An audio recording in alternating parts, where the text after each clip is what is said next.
Welcome back on this Tuesday evening. Our guest tonight is Pierre.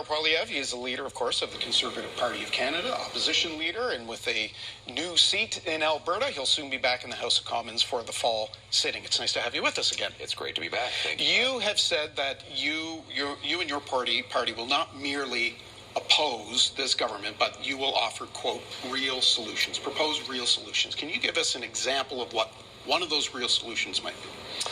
Sure. Well, we could start with the Liberal crime crisis. We have a solution for the raging crime in our streets and even in our rural communities, and it's we call it the 3 strikes you're out law. Very simple.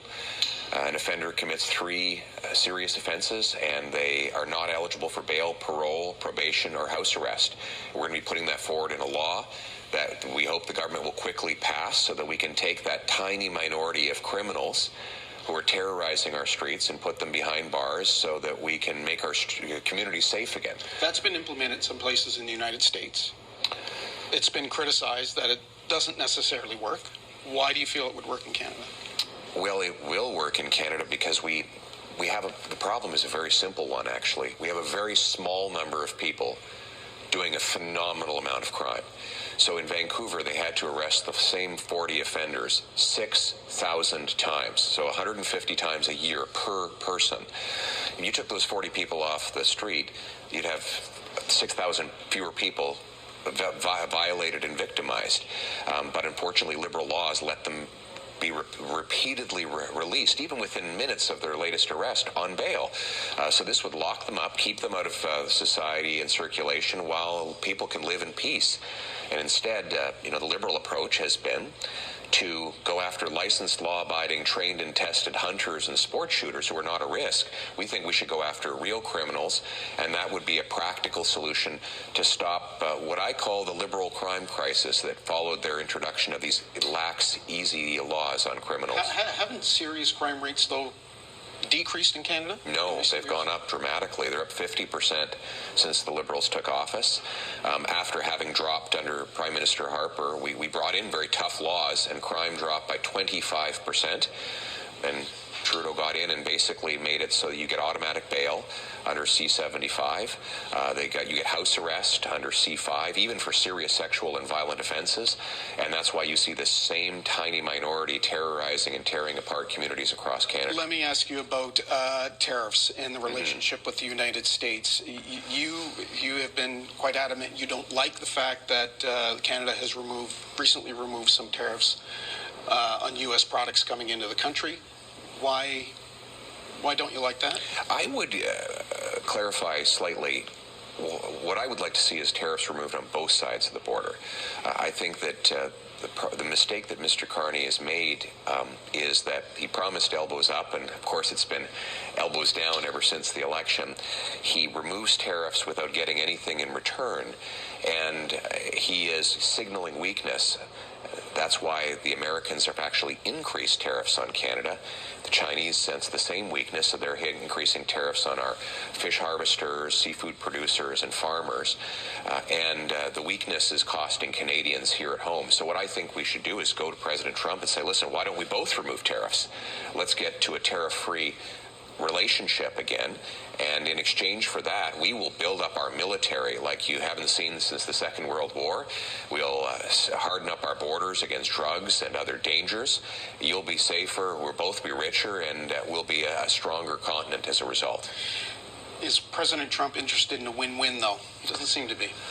Well, he hasn't had to be because the incredible weakness the Liberals have put us in. If you think about it, since they've taken office, $500 billion of our investment has left to the States. That's a problem that has worsened under Mark Carney. In the last 5 months, about $60 billion more of our money is left, with the biggest outflow of investment in a 5-month period. And that's because of Carney's high taxes, blocking resource projects and pipelines. I want to go the opposite direction. So again, back to solutions. Conservatives are proposing a Canadian Sovereignty Act, which will make this the fastest place in the world to get permits for mines, pipelines, export plants, forestry projects, open our ports to the world. Well, and that'll get us away from just relying on the Americans and make us a truly sovereign and self-reliant economy. Let me ask you about ports, because today it's being reported, and the Prime Minister in Latvia spoke about big projects in Churchill and Montreal, Port of Montreal, that could be coming for the export of things, primarily like LNG. Here on the east coast of Canada, we're sort of looking around and going, over here, because we have an LNG port in St. John that could be retrofitted for that type of purpose. Will you fight for maritime ports to be included in that? Absolutely. And in fact, I strongly support natural gas development, liquefaction, and export from Eastern Canada. We should be able to defund Vladimir Putin right now by selling our gas to the Europeans, but the Liberals have blocked every natural gas liquefaction and export project that has been proposed in Eastern Canada, saying there's no business case. Mr. Carney still won't commit to one, and yesterday the minister was laughing at us on CBC. He did an interview where he started laughing. He said, we do buy Canadian natural gas from the Americans. They buy it cheap from Canada and sell it to us at a higher price, said the Polish ambassador. So the Americans are making money off our gas instead of letting great Eastern Canadian pipe fitters, welders, and electricians build liquefaction facilities and ship it off directly. We should be getting $14 a cubic, a British thermal unit.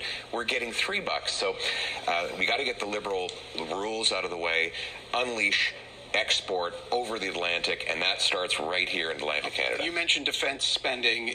It's clear that Canada will be buying a fleet of submarines. It was mentioned today that it's likely either going to be a German model or one from South Korea. Regardless of which it is, should the procurement regulations state that Canadian aluminum, Canadian steel be used, and should some of those submarines be at least built in Canada? To the first question, absolutely. We need to support Canadian steel and aluminum production.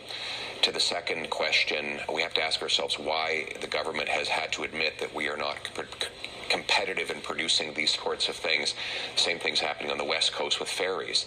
They say we can't make ferries in Canada. Well, why not? Why is it that the taxes and the red tape is so thick in Canada, even though we have the best workers in the world? I was just at the Irving shipyard today. The government bureaucracy stands in the way of making more of this product at home. So we need to remove that bureaucracy and become more self-sufficient and reliant on ourselves. That's why we're putting forward the Canadian Sovereignty Act. The other idea we're proposing is to get rid of capital gains tax when people reinvest in Canada, bring back those hundreds of billions of dollars of investment to grow our economy here.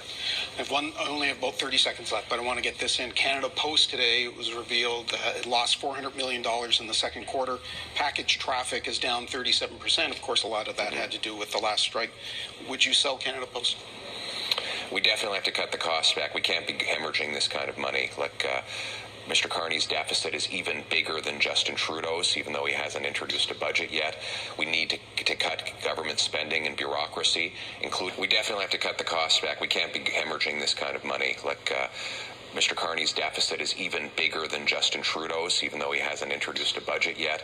We need to cut government spending and bureaucracy, including at Crown corporations, so that we can get... Is that a yes? I'm not making that announcement now, but we have to get the cost of government under control so that we can bring down the taxes, the inflation, and reverse the Liberal cost of living crisis. Mr. Poilievre, thank you for coming in. It's always good to see you. With you. It's wonderful to be back out east. That's Pierre Poilievre, of course, the leader of the Conservative Party of Canada, opposition leader. We will take it.